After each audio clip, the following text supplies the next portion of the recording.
September 2న ఉప ముఖ్యమంత్రి జనసేన అధ్యక్షులు పవన్ కళ్యాణ్ పుట్టినరోజు సందర్భంగా జనసేన పార్టీ నెల్లూరు జిల్లా కార్యాలయం పర్యవేక్షకులు వేములపాటి అజయ్ సూచనలతో నెల్లూరు జనసేన నేతలు నూనె మల్లికార్జున యాదవ్, గుణకల కిషోర్, కృష్ణారెడ్డి, శేఖర్ రెడ్డి, జమీర్, లాయర్ శ్రీరామ్, రమణ, రుషి యాదవ్, నందిని తదితరులు పలు సేవా కార్యక్రమాలను ప్రారంభించారు. రాజరాజేశ్వరి దేవస్థానంలో ప్రత్యేక పూజలు చేసి 101 కొబ్బరికాయలు కొట్టి పుట్టినరోజు వేడుకలను ప్రారంభించారు. మొక్కలు పంపిణీ, Swachh Bharat, organ donation camp వంటి పలు సేవా కార్యక్రమాలను నిర్వహిస్తున్నామని తెలిపారు. అభిమానులు, కార్యకర్తలు అధిక సంఖ్యలో పాల్గొని సేవా కార్యక్రమంలో పాల్గొనాలని సూచించారు.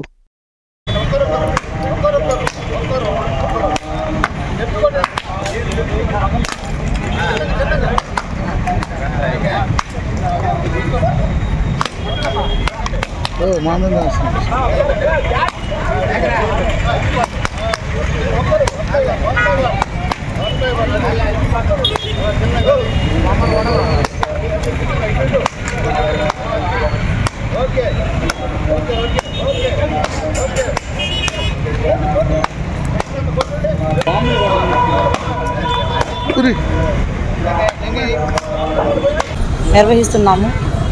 నెల్లూరు జిల్లా జనసేన పార్టీ నాయకులు కావచ్చు, జన సైనికులు కావచ్చు, వీర మహిళలు కావచ్చు, ప్రతి ఒక్కరు కూడా అన్ని కార్యక్రమాల్లో పాల్గొని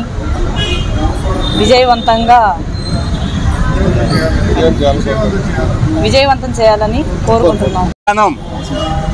జీహెచ్లో జనరల్ హాస్పిటల్లో క్లీనింగ్ సెక్షను, స్వచ్ఛ భారత్, అదేవిధంగా ఆదివారం జనసేన పార్టీ కార్యాలయం నందు పెద్ద ఎత్తున రక్తదాన శిబిరాన్ని ఏర్పాటు చేయడం జరిగింది. అదేవిధంగా పవన్ కళ్యాణ్ గారి పుట్టినరోజు అయినటువంటి సెప్టెంబర్ 2వ తారీఖున జనసేన పార్టీ ఆఫీసు ముందు మెగా ఆర్గాన్ డొనేషన్ కార్యక్రమం, అదేవిధంగా మెడికల్ క్యాంప్ కార్యక్రమం కూడా చేయడం జరుగుతుంది. మధ్యాహ్నం 12:30కు మార్కెట్ సెంటర్ నందు అన్నదాన కార్యక్రమం, తదనంతరం సాయంకాలం 6 గంటలకు నర్తకి సెంటర్ నందు పెద్ద ఎత్తున సాంస్కృతిక కార్యక్రమాలు చేయడం జరుగుతుంది.